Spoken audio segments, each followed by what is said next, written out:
That's not far back yet. Yeah, really.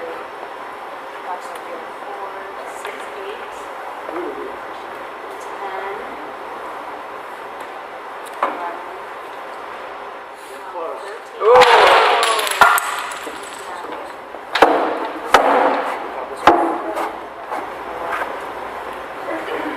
That was 16. You need me about 14. 7. It's not going to work through that way either.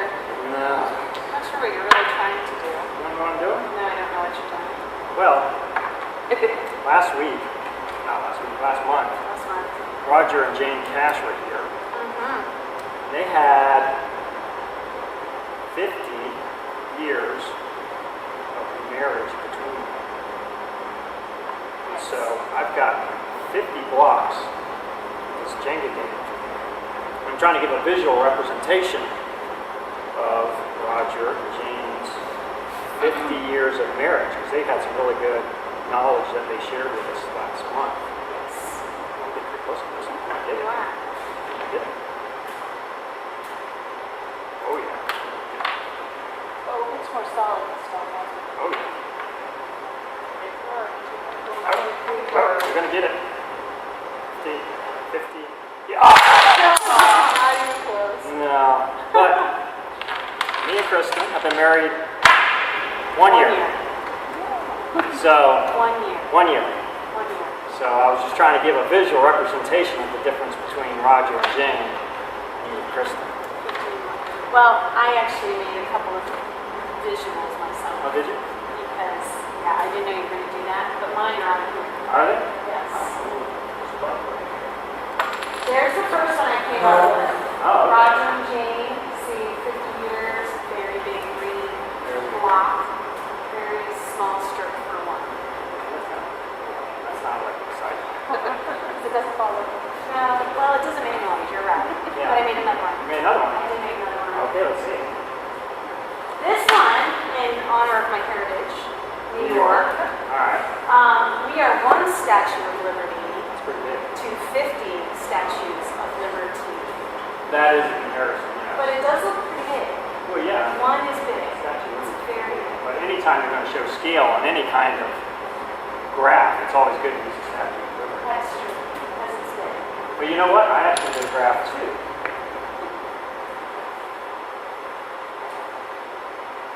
Atoms, 50 atoms. R1. they look the same. It's practically the same, right? Well, Practically the same. not even close.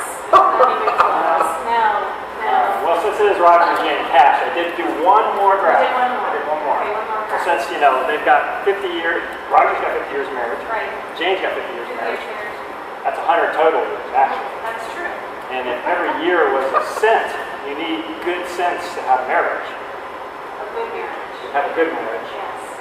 Then, You're a dollar. the cashes. And if I've got 1 cent, 1 year of marriage, and you've got 1 cent, then we've got 2 2 cents. cents. Which we're not sharing with y'all. You're sure 2 cents you're We going got to 2 cents. We got 2 cents. Nice. 2 We cents. got 2 cents. Great 2 fun. cents we're going to share with you. So, here we go. Oh, I started. So yeah, we've only been married 1 year, so we just want to go ahead and throw that out there. We're not, you know, Pros by Roger. any means. Yeah, we're not Roger and Jane. And you know, usually at these married life events, there'll be people here half our age that have been here that have been married longer than us. So obviously we're not coming here pretending like we're experts or anything.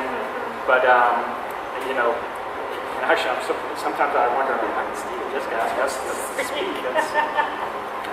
But we do have our 2 cents to share, and are able to explain what God is teaching us concerning dying to self and marriage. Because you know, since we're coming in later in life, we're both in our mid-40s, and so it's our first and only marriage. So since you know, we've had a lifetime to be on our own, be ourselves, this is an opportunity to kind of tell how we've kind of died to self in order to have our marriage. So to understand a little bit about the state of our lives when we met before we got married, just to give you a little bit of synopsis about who we were, what we were doing at the time that God said, here, get married. I was 46 years old. I was single my entire life. I had never been married. I was still a virgin. I've been a pastor for about 25 years, generally working in a capacity like an associate pastor. So on church staffs from New York all the way to Chicago, all the way down to Tampa. And I traveled all over the world. I love to travel, so I've been to 4 of 7 continents, which is really fun. And I don't think I'm going to get to the last 3 because one of them's Antarctica, but okay. I could do what I wanted, when I wanted. All the money I made was mine. My stuff was mine. Mine. I hear you there. Mine. That was it for me too. But I was single, never married too, not a virgin. Unlike my wife, who's been pastor for 20 plus years, I'm a baby Christian. I was saved 3.5 years ago, and so, and again, I only had to worry about myself. I didn't have to worry about anybody else. But even though I was single, I didn't have to answer to anybody else. I was looking for somebody to answer to, and so. So we were both very good at doing life on our own. So obviously we were both in positions in our lives where we got this single thing down, really, right? And I hear a lot of people, when you're hanging out in churches, it's very couple focused. It was very odd for me to be a single female pastor in a church. A lot of people would think I was married and have lots of children, and I always had to, repeat, no, I'm not, I'm single, I'm still a pastor, it's okay, I promise everything will be good. The Bible's pretty clear on everything, so it's all good. But you get used to loving the life of being single, and I actually really enjoyed it. I wasn't one of those girls that sat around and cried all the time and was very depressed because I wasn't married. But there was a reason for that. There was a reason why I was kind of a unique single female, and that was because when I was younger, I grew up in a house of pastors. My dad was a pastor, my mom was a pastor, and so I grew up always knowing Jesus. I didn't have one of these huge come to Jesus moments. It was just always a part of my life.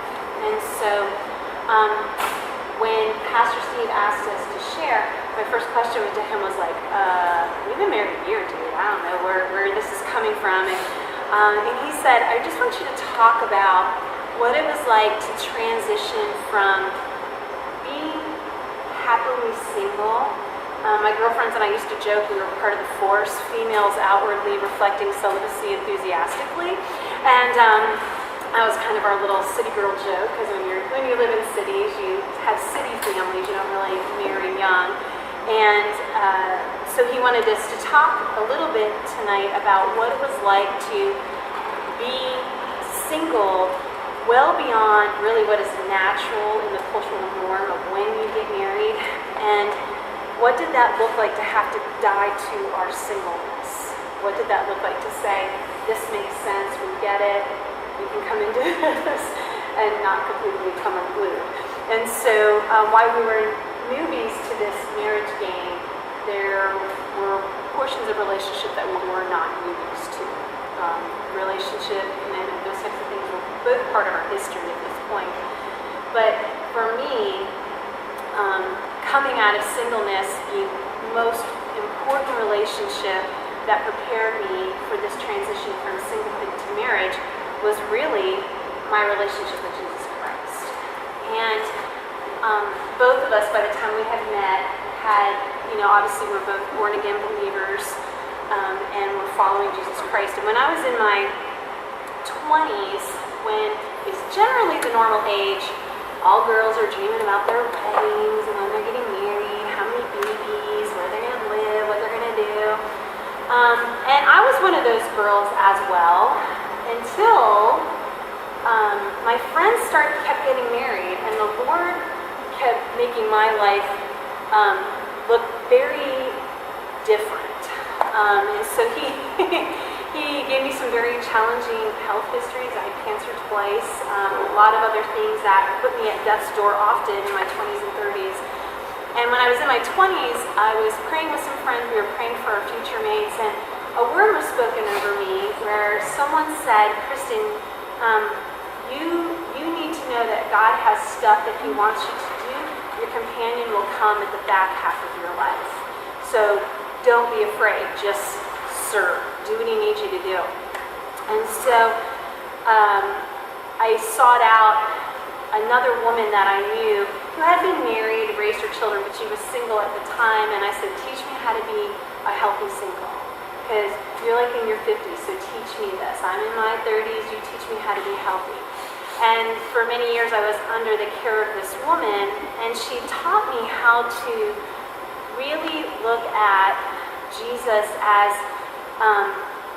my whole covering. Because at that point I didn't have a husband covering, but I needed to understand what it was to have the covering of Christ, because I was moving and living in different parts of the country. I wasn't near my family, was forging my own little path, and she really taught me how to trust Jesus to be everything I needed emotionally, spiritually, physically, mentally. And it was amazing to me how the more I learned about Jesus, the more I understood what it meant when he talked about that husbands should love their wives as Christ loves the church. Because I got to understand that firsthand. I used to say to people, I'm married to Jesus, please don't wish someone else on top of me. You know what I mean? It was just one of those things, because it's hard to be married to Jesus. He's, I was like a Christian nun. So it was sort of like, you can't win arguments with Jesus. If he says go, you do, and you trust. And so I learned how to have this real chamber experience with him, and build an intimacy. And I remember in one of these times I was journaling and praying, and I remember him saying very specifically to me, you and me in this chamber, and when it's time for another, I will invite him in, not you. So don't go seek it, don't go running after it. I will bring you the person who's allowed to join us in this chamber. And so as I was getting closer to the time that I was going to meet Brent, God began to open up in my heart the possibility of being with someone. And I was like, oh, this is early. I thought I'd be like in my 60s. That's what when I think back half, right? But December 16th, I'll never forget it, December 16th of 2013, I was praying and I felt God was, as he was opening this up, a lot of stuff started looking attractive, and he spoke to me very clearly and said, there will be 4 things. When you meet the man who has these 4 things, then you have my permission to step in and be in relationship. And so I wrote these things out in my journal, that he would have his own relationship with Jesus Christ. Because sometimes when guys would date me, it was like, I even had one guy tell me, I'll just go to heaven on your coattails. I was like, oh, heck no. Obviously we don't understand what that looks like, right? Okay. So I just said heck in church. I'm so sorry. I've worked in a lot of urban churches. But anyway, but I wanted someone who really had a thriving, true relationship with Jesus Christ. And the second one was that he would study the Word and he would pray. He would have his own prayer life. He would have his own study life. That he would already be connected to a church, like highly connected in a way that he was already serving. Serving was really important, because the church is important to me, because this is my family. I believe in the church. I love the church. And that the 4th one that the Lord gave to me was that he would be under the accountability of men. Because that was really important. It was important in my life, and I wanted that. God knew that needed to be a shared value for me to be happy in a marriage. And when I met Brent, as he began telling his story, I realized he had all 4. He was doing all 4, even as a baby Christian. He was doing all 4. And when I met Pastor Ronnie, he affirmed those, and I was like, okay, I can trust this dude. But I kept those things to myself, and I think it was probably about 4 or 5 months before I even expressed to Brent, here was the list God gave to me. These were the 4 things I was looking for. That you're an awesome guy and you're good looking is like a major bonus. I know, right? So I'm good with that. But those 4 things were the things that he knew would keep my chamber life happy. Yeah. Yeah. Yeah, good stuff. Well, for me, learning to have a relationship with Christ definitely prepared me for my relationship with you. Because one of it was, I think before I was saved, I was very selfish on my time. I didn't really give a lot to other people, friends, family. I'd rather do my own thing, my own time. I kind of weasel out of really being involved in a lot of other people's stuff that they're doing. I was, I got somebody, I'm sorry. So getting involved for me in church was a big shift for me because I realized that at first I was like, I got to get up a Sunday morning and go to church, and that's a whole hour. And you come here and you realize it's a little bit more than an hour. And then next thing I know, it's like, and I'm going Wednesday now too. I'm like, wait, now I'm going 2 days a week again. And then, but then over time, it got to be where I was actually looking for more opportunities to go to church. And so that's definitely was Jesus breaking that, out of my life of, being stingy with my time and allowing me to embrace giving my time to other people, which is one of the big things that helped prepare me for you. Just like church, I would start, after at first it was like, okay, I got to give up my time for church, but then it was, what's other ways I can go to church and do stuff? And that's now the same thing with you. I give stuff up for Kristen and my time, but I enjoy the time that I give up for her. Okay. And I look for more opportunities to spend time with her. So that was a big thing for me, and I think that's, okay, thanks. And also, being saved, purity was a big thing that I had to die to self on, because if you had asked me 6 or 7 years ago that I would marry somebody without having sex with them before marriage, I would have thought you were absolutely crazy. And so after being saved, God definitely spoke to me about what it means to not do that before marriage, and I'm very thankful for that. And so that was definitely a die to self, and that desire, when we're dating, to be able to understand how to control that and to respect her. And by respecting her, dying to myself, it really helped to strengthen our trust and our relationship. So how did you do that? You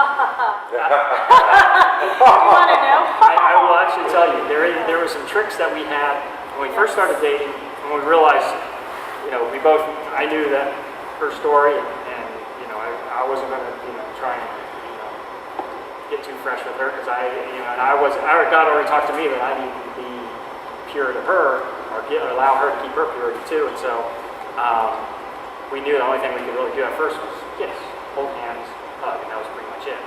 But then we realized, well, if the only thing we can do is kiss, our kissing got a little too passionate. Yeah. So then we had to realize, okay, we got to back that off too. And at any time we ever felt like something was getting too intense for either one of us, we would say, Jesus. And the other person would immediately go, okay, I got it. That is awesome. And so Jesus, whenever we felt that something was, Jesus, okay. So That's the mercy word to uncle. And so that worked really well for us, and we just had certain boundaries. We were, even though I'd go over, I'd spend the weekend in Tampa when I went down to see her when she was living there before we were married. But I slept in her office at the church on their mattress, and I'd leave and then go there and sleep and come back in the morning. I would never go in. We never were in a bedroom together alone.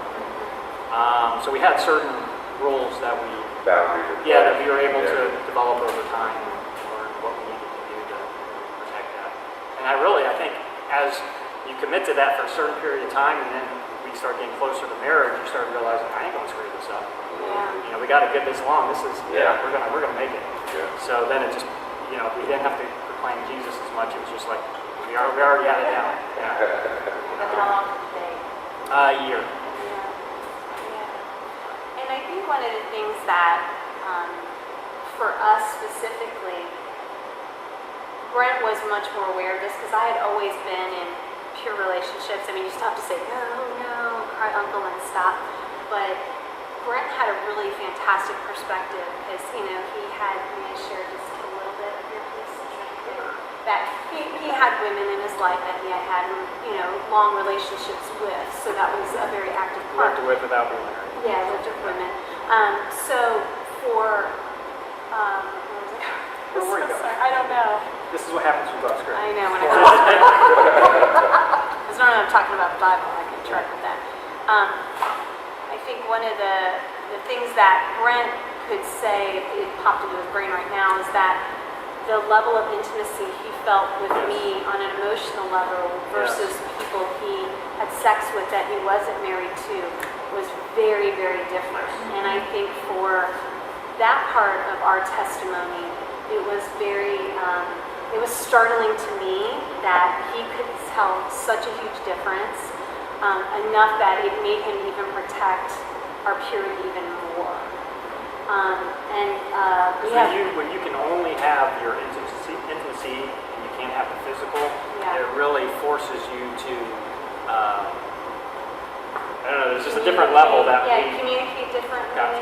Yeah, you communicate differently, and there's just a higher level of respect that gets developed, where it's just not like scratching the surface. It really is, there's a lot of depth to our respect. And I know that even if I came to Brent and I said something that felt really strange to him, I know that I could trust him to respect where I'm coming from and what my boundaries are, even though we're married. I felt very emotionally safe with Brent, very emotionally safe, because of his ability to control it. And bless his heart, I didn't always make it easy for him. I'm just going to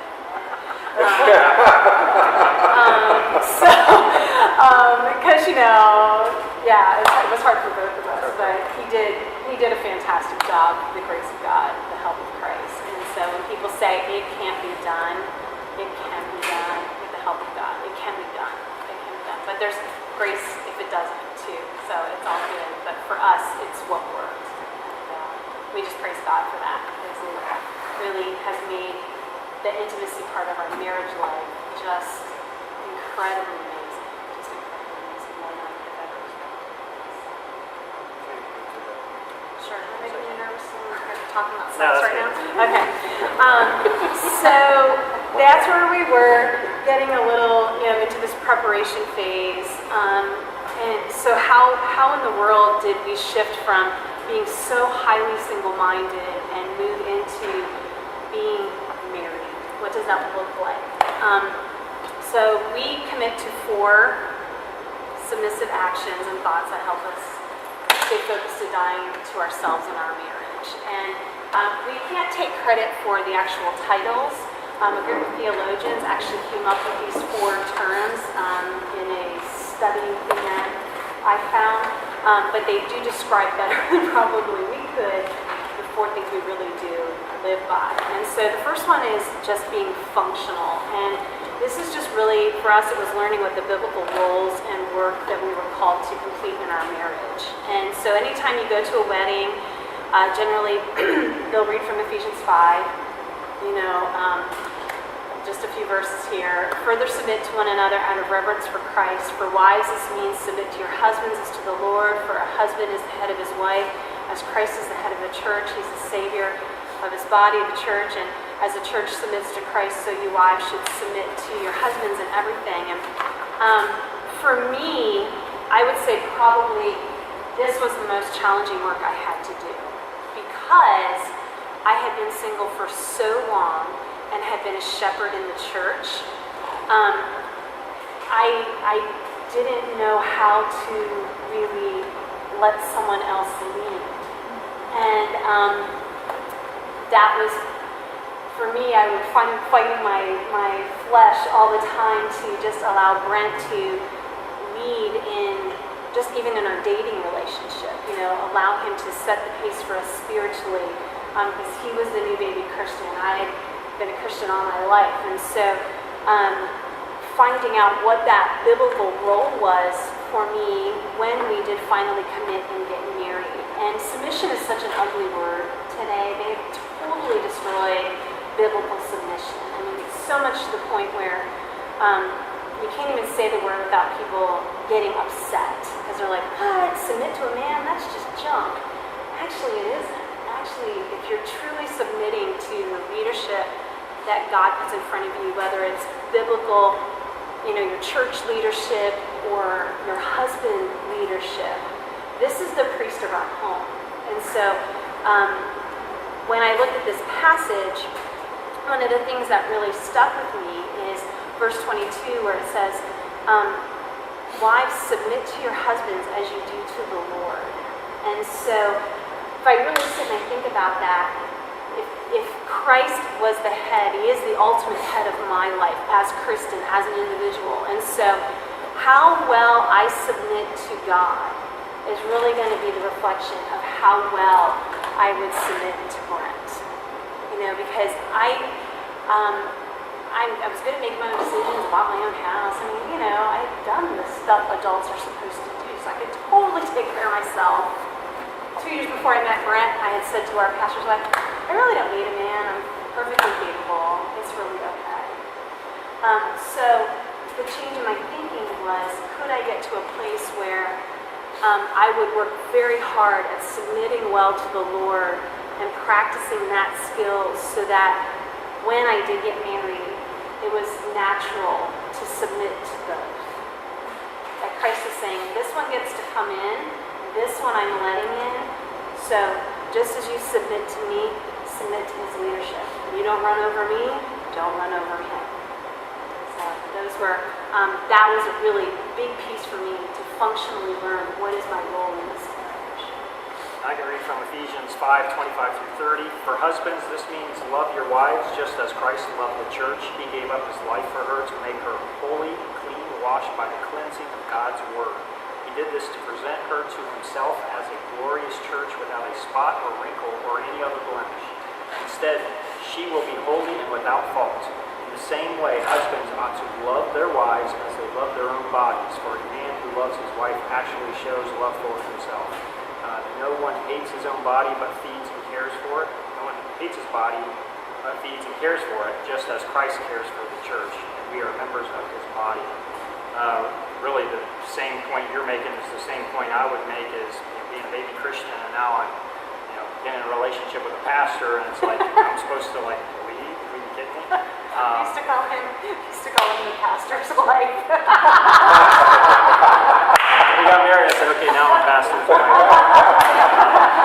I think there's a club for that as well. But yeah, I mean, definitely, learning that role.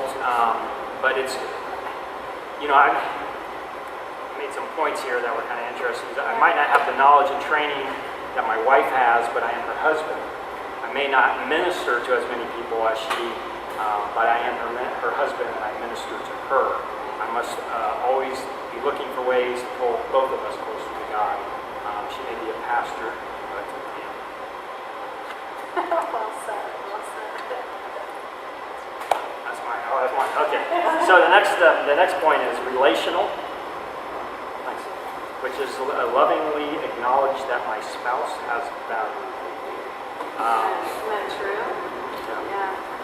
So that's focusing on how we speak to each other, acknowledging each other's feelings, thoughts, and concerns as well as being important and valid, learning to communicate well on hard topics. Since neither of us have been married before, we really were wanting to make sure that we knew how to do this married thing. We had seen enough good, bad, and ugly marriages, but we wanted some relational insurance. So before we even got engaged, we began doing premarital counseling with Steve, and got talking about married couple stuff, things around that could be sticky for us. So things like when we were dating, where were we going to live? When we got married. Am I coming to Crystal River? Is he going to Tampa? Is because I'm in ministry. Do I have to give up ministry? What do I do? And then, do I leave my job and move to Tampa? How do we combine two households, Of stuff. finances and stuff, and pets and everything else, and even where do we go to church? So those things haven't always been easy. It took us a while through that council to discern how the transition would take place, and it took time for me to get to a place where God was reframing for me what this would look like once I stepped out of a pastoral role. And I loved how he said to me, I'm just giving you a year of rest so you can learn how to be married. Because this is your ministry now. And so it hasn't been easy working through all of it. There have been times where we just kind of have to go, we have to pray about it, we don't know. But we've learned to talk with one another in a way that has helped us to value one another's feelings, realizing that even though we each had to give up things to step into marriage out of our single life and things that gave us life, it was important to realize that I still had to value how important that was for him to sacrifice things for this marriage. And he had to work on valuing me sacrificing a lot for this marriage. And so we didn't always do it well, but one of the things that we practice because it doesn't mean we have it down yet, but when we mess up, we just own it. We own it. I just really didn't handle that well because you freaked me out when you started talking about living in Crystal River because there's not even a Target. What? Where's the nearest mall? Are you joking? Yeah, that kind of stuff, so. Yeah, there's a moldy tent. A moldy tent. There's our mall, and it's got nothing. Thank you very much, Brent. Thank you for bringing me here. But I'm glad I'm here. The next one is being reciprocal. This is just mutual, humble cooperation with each other. And so I think one of the things that was good for us to do was learn how to honor one another in the little things, so that when these bigger issues came along that do require cooperation with one another, we're getting a little better at resolving them, i.e., how in the world do you bring two full houses of junk together? I have 65 pans, he has 65 pans. So this is how we came to what got to stay in the house and what has to go. Whose is nicer? I hope you got to eat a lot more. You guys say more, ladies. Whose was nicer, right? I like those rules. I can play by that game. You brought me here, I can do my stuff. Exactly. My stuff is coming. We're getting a lot of toys. But there are a lot of things that we had to work on, just learning how to be ready to cooperate with someone in marriage and living with someone, because we both lived alone. So what did you work on, Brent? Are you ready? Well, here's a great dying yourself story. Before I got married, before I even met Kristen, the Lord convicted me and said, okay, I was like, I want to get married. I want to find a wife. I want to find my wife. I want to find my wife. He said, well, if you want to be married, you've got to start acting, like a husband. So you got to start doing some things now, even though you haven't even met your wife, so that you can start getting ready for her. So I did something that, listen to Proverbs and, getting experience from other people.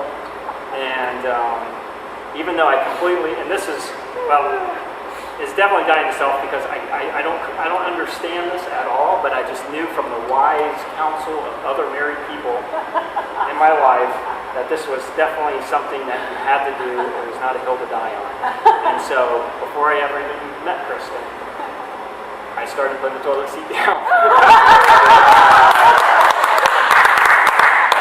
And so I wasn't even dating, and I was like, all right. So, and as of today's date, how many times have I left the toilet seat up? Awesome. All right. And I still don't understand it. It's like, if I got to put it up, and if we're talking about reciprocal, I should be putting it you up should when be I'm putting it up when done. you're done. But I learned it's not a hill to die on, so that was my dying to self and taking Dying wise myself, counsel. yeah, true. Choose your battle. Exactly. We had one of the things, as you can tell, I like to be out with people. We just had a discussion about this tonight. I want to know 85-90% of the church. He's okay with 30% of the church, right? So when I come to a new place, I want to know people. I want to hang out. I want to get to know them. I want to know their stories, meet them, and so one of the things that I really had to learn was I'm married to someone who has feelings, who tends to be a little bit more of an introvert homebody than me. And so I couldn't just go about packing up our social schedule, especially packing it up with things to do with other people without asking him. I can't even tell you how many times I did that. We'd be happy to go out with you, and Brent's like, deer in the headlights. And so I'm packing up our social schedule, exactly like, yeah, did you ask? And, and I even did this as recent as 3-4 weeks ago. I have a goddaughter that she now has a goddaughter as well. I've helped raise this little girl since she was a baby. And she is a brilliant young lady who starts college, and she just wanted to come and spend a week in Florida with Uncle Brent and Aunt Kay. And so she FaceTimed me, and she's like, Auntie, I can come this week. And I'm like, awesome, we're available. Come on down, spend a week with Brent over my iPad in the kitchen going. And I was like, right, Brent, we're free, right? Here we go. And so and she and I are so excited because she's coming down for a week, and I clicked it off, and I could tell by his face, I don't think I've asked you if it's okay that she came. And she and I had been talking about it for 3 or 4 weeks already. It is of course okay. It is of course okay, yes. But it was like, oh yeah, she's coming and spending a week with us at our house. And so one working bathroom, that's right. The bathroom was having some issues. But it was just really one of those things where I have to remember I have this person in this relationship with me that even though it would socially be the things I would be out like, woohoo, and, hang out with everybody and my brother, finding that balance, that's the reciprocal cooperation piece I have to work on. But we had a great time. But it's the piece I have to work on the most. And then the last one. Well, you can read this part. I'll explain it if you want. I don't know. Okay, it's inside joke, sorry. I'm reading it, okay. Universal, acknowledge that we are under the lordship of Jesus Christ. So when we were preparing for our marriage, obviously we've been around a long time, so we've met a lot of people. Brent lived in Boston, he lived in Atlanta. We just have friends everywhere. And when we were talking, we have a lot of friends and family that are not believers.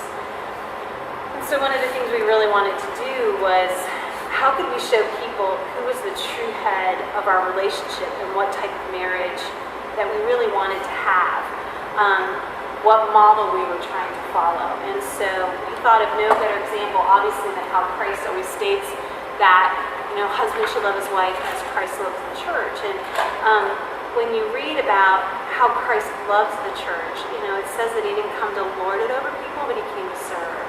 And he genuinely loved them, and because he loved them, he served them to the point of death, right? And so we did something that was a little unusual. We didn't tell people we were doing it, but the only people who knew about it was Pastor Steve, because he was the one who talked during this part. But we actually did a foot washing ceremony at our wedding. And it is still the portion of our ceremony that so many of our non-Christian family and friends still talk about. It's the part where they ask, why would you do something like that? Like, what does that really mean? Like, when you were washing each other's feet, what does that mean? What we don't understand that, but we loved it. We just don't get it. And so for us, it was really just about being an outward witness to our commitment to serve one another. as long as we live, to the best of our ability, but obviously with Christ's help. So just as Christ loved us and gave himself up for us, we want to strive to love one another in the same way. And so for us, it was about showing what that looked like as a ministry to our families. So one of the things that we said was not only do these outward pieces, and this is so cute, this is my family right here. One of them are Christians at that table, by the way, which I love. That's my brother giving very unusual faces. You did a good job. But one of the things we wanted to do was the best way to serve one another is to really work hard at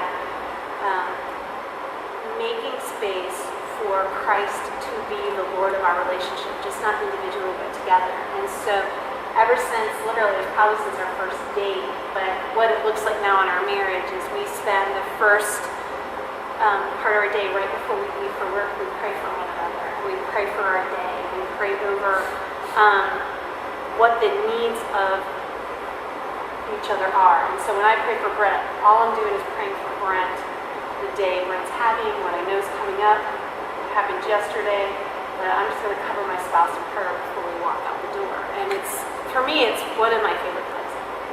It's a place where I feel like I connect the most with Brent and I connect the most with Christ as we spend that time together. And, you know, all these things that we share, obviously, they sound really good in theory. And if we did them, they would be all the time. They would be fabulous. But we're still new to it, but we're committed to make these things happen, making these 4 things happen in our lives. And we know that more challenges will come. The first year is over. Year 2. Woohoo! And we've already faced some challenges. We've faced some hard things already in our first year, but we have found that it has been really beautiful to die to our single selves and practice being one. I love being single and I love being married. So if anyone asked me which one I liked more, I couldn't say. Both were good. Both were really good, and both can be.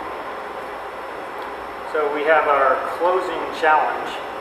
I'll read them off for you. This week, surprise your mate by doing something for them that would normally be their role in the household. Just do it with joy and happiness, not because we asked. Question here. There you go. Number 2, take a moment to write down ways you would like to improve on dying to yourself in order to grow your marriage. What can you do to die? What can you die to in order to bring health to your marriage? And finally, number 3, pray with your spouse at least once a day for a week. Don't pray for anything but what your spouse needs. And so we just want to thank you for giving up your time to come out and just hear a little part of our story. It is a small part of what God has done for both of us, but it's really our favorite part. So in closing tonight, we just thought we would pray over you at your marriages, that you would be able to continue to die to self and find fulfillment in Christ, because you never stop working on it, ever. So I'm going to just let Brent pray over you. Lord, help us to become the husband or wife or spouse our spouse needs us to be, and may we work to fulfill our true callings in marriage. Lord, help us to Lord, help us to see the true value of our spouse. They are a gift, and help us to treasure their worth. Lord, help us to humble ourselves in order to reciprocate in relationship, true deep relationship that gives life to our spouse. Lord, may we take seriously the role you have as head of each of our households. May we submit to your leadership and be a witness to the world of what service from love looks like. May it lead people to salvation and desire to know you better. Lord, we pray that you will be with everyone here that's here tonight, that you allow them to have safe travels back home, Lord. Pray that you'll be with Steve and Jessica that are out speaking elsewhere, and pray that their event goes well. And just pray that you'll be with all of the people that are here tonight, all the people that are normally here that couldn't make it. Pray that you'll be with Fred and Barbie and their situation and help them. Lord, just know that we love you, and we just want to be closer to you. And just thank you for everything you do. In Jesus' mighty name. All right. Good job, guys.